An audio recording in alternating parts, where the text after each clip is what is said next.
ಆತ್ಮೀಯ ಧರ್ಮ ಬಾಂಧವರೇ, ಪುಣ್ಯಕ್ಷೇತ್ರ ನಂದೀಪುರದ ಪರಮಪೂಜ್ಯ ಚರಂತಾರೆ ಮಹಾಸ್ವಾಮಿಗಳ ಕಟ್ಟಿ ಬೆಳೆಸಿದ ಪುಣ್ಯಕ್ಷೇತ್ರದ 42ನೇ ರಥೋತ್ಸವ, 21ನೇ ಪುಣ್ಯ ಸ್ಮರಣೋತ್ಸವ.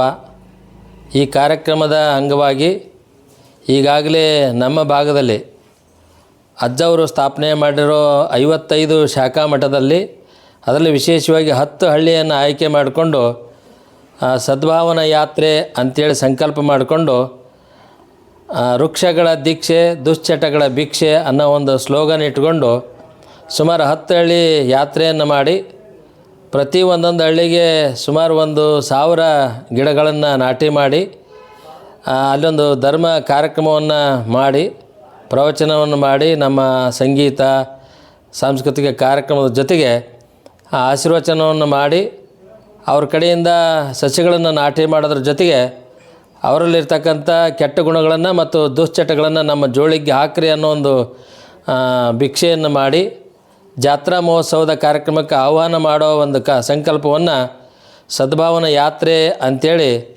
ಪರಮಪೂಜ್ಯ ಷಡಸ್ಥಲ ಬ್ರಹ್ಮಿ ಅಜಾತ ಶಂಭುಲಿಂಗ ಶಿವಾಚಾರ್ಯ ಮಹಾಸ್ವಾಮಿಗಳು, ಪರಮಪೂಜ್ಯ ಷಡಸ್ಥಲ ಬ್ರಹ್ಮಿ ಅಭಿನವ ಚರಂತೇಶ್ವರ ಶಿವಾಚಾರ್ಯ ಮಹಾಸ್ವಾಮಿಗಳ ಅಧ್ಯಕ್ಷತೆಯಲ್ಲಿ 10 ದಿನಗಳ ಪರ್ಯಂತರವಾಗಿ ಸುದೀರ್ಘವಾಗಿ ಸದ್ಭಾವನಾ ಯಾತ್ರೆಯನ್ನು ಮಾಡಿದ್ದಾಗಿದೆ.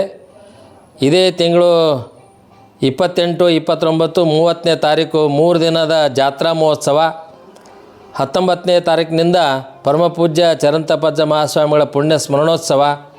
ಆ ಸ್ಮರಣೋತ್ಸವದ ನಿಮಿತ್ತ ನಮ್ಮ ಭಾಗದಲ್ಲಿ ಸಾಧನೆ ಮಾಡಿರ್ತಕ್ಕಂಥ ಸಾಧಕರನ್ನು ಗುರುತಿಸಿ ಅವರಿಗೆ ಚರಂತಾರಶ್ರೀ ಪ್ರಶಸ್ತಿ ಗೌರವ ಸಮರ್ಪಣೆ, ಜೊತೆಗೆ ಕೃಷಿ ಮೇಳ, 16ನೇ ವರ್ಷದ ಉಚಿತ ಆದರ್ಶ ಸಾಮೂಹಿಕ ವಿವಾಹ ಕಾರ್ಯಕ್ರಮ, ಜೊತೆಗೆ ಕೃಷಿ ಮೇಳ, ರಾಜ್ಯ ಮಟ್ಟದ ಕೃಷಿ ಮೇಳ, ಅದರಲ್ಲಿ ವಿಶೇಷವಾಗಿ ಸಾವಯವ ಕೃಷಿ ಸಿರಿಧಾನ್ಯದ ಮೇಳ, ಅದರ ಜೊತೆಗೆ ಉಚಿತ ಕಣ್ಣಿನ ಶಸ್ತ್ರಚಿಕಿತ್ಸಾ ಶಿಬಿರ, ಆರೋಗ್ಯ ಮತ್ತು ಆಯುರ್ವೇದ ತಪಾಸಣಾ ಶಿಬಿರ, ಈ ಎಲ್ಲ ಹಲವಾರು ಕಾರ್ಯಕ್ರಮದ ಜೊತೆಗೆ ಸಂಜೆಗೆ 4 ಗಂಟೆಗೆ ಪಲ್ಲಕ್ಕಿ ಉತ್ಸವ, ಸ್ವಾಮಿಯ ರಥೋತ್ಸವ, ಮತ್ತು ಸಂಜೆಗೆ ಪ್ರತಿದಿನ 6 ಗಂಟೆಗೆ ಧರ್ಮಸಭೆ.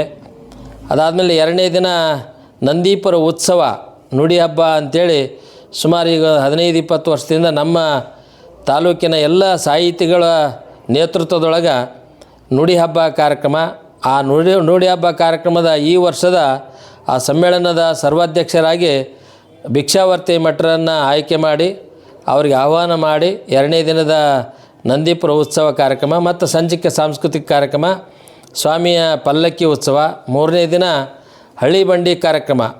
ಈ 3 ದಿನದ ಕಾರ್ಯಕ್ರಮಕ್ಕೆ ಈ ಭಾಗದ ಎಲ್ಲ ಭಕ್ತರು ಆಗಮಿಸಿ ಸ್ವಾಮಿಯ ದರ್ಶನ ಮತ್ತು ಪ್ರಸಾದವನ್ನು ಸ್ವೀಕಾರ ಮಾಡಿ ಅಜ್ಜನ ಕೃಪೆಗೆ ಪಾತ್ರ ಆಗಲು ಈ ಮೂಲಕ ಆಹ್ವಾನವನ್ನು ಕೊಡ್ತಾ ಇದ್ದೇವೆ. ದಿನಾಂಕ 19ರಿಂದ 27ರವರೆಗೆ ಪ್ರತಿದಿನ ಸಂಜೆಗೆ ಪರಮಪೂಜ್ಯ ಚರಂತಪಜ್ಜ ಮಹಾಸ್ವಾಮಿಗಳ ಚರಂತೇಶ್ವರ ಲೀಲಾ ಪುರಾಣ ಪ್ರವಚನ ಇರ್ತದೆ. 28ನೇ ತಾರೀಕು ರಥೋತ್ಸವ, 29 ಉತ್ಸವ ನಂದೀಪುರ ಉತ್ಸವ, 30ನೇ ತಾರೀಕು ಹಳ್ಳಿ ಬಂಡಿ ಕಾರ್ಯಕ್ರಮ. ಈ ಎಲ್ಲ ಕಾರ್ಯಕ್ರಮಕ್ಕೆ ಭಕ್ತರು ಆಗಮಿಸಿ, ಚರಂತಪಜ್ಜವರು 84ನೇ ಇಸ್ವಿಯಿಂದ ಸುಮಾರು 41 ವರ್ಷದಿಂದ ನಮ್ಮ ಭಾಗದಲ್ಲಿ ಎಲ್ಲ ಹಳ್ಳಿಯಿಂದ ಎಲ್ಲ ಭಕ್ತರು ಭಾಳ ಶ್ರದ್ಧೆಯಿಂದ ಮಡಿಯಿಂದ ರೊಟ್ಟಿಯನ್ನು ಮಾಡಿ ಒಲೆಯಿಂದ ಬೇಯಿಸ್ಕೊಂಡು ಅದನ್ನು ಸಂಗ್ರಹ ಮಾಡಿ ಬಂಡಿ ಅಥವಾ ಟ್ಯಾಕ್ಟ್ರಿ ಪೂಜೆ ಮಾಡಿ ಭಾಳ ಶ್ರದ್ಧೆಯಿಂದ ತಂದು ಜಾತ್ರೆಗೆ ಸಮರ್ಪಣೆ ಮಾಡ್ತಕ್ಕಂಥ ಒಂದು ಭಕ್ತರ ಪರಂಪರೆಯನ್ನು ಚರಂತಪಜ್ಜವ್ರು ಹಾಕ್ಕೊಂಡು ಬಂದಾರ. ಆ ನಿಟ್ಟಿನೊಳಗೆ ಸುಮಾರು 2-3 ಲಕ್ಷ ರೊಟ್ಟಿ ಸಂಗ್ರಹ ಆಗ್ತದೆ. ಹಾಗಾಗಿ ಆ ಕಾರ್ಯಕ್ರಮದಲ್ಲಿ ನಮ್ಮ ಭಾಗದ ಎಲ್ಲ ಭಕ್ತರು ಭಾಗವಹಿಸಿ ಸೇವೆಯನ್ನು ಮಾಡಿ ಅಜ್ಜನ ಕೃಪೆಗೆ ಪಾತ್ರರಾಗಬೇಕಾಗಿ ಈ ಮೂಲಕ ಆಹ್ವಾನವನ್ನು ಕೊಡ್ತಾ ಇದ್ದೇವೆ.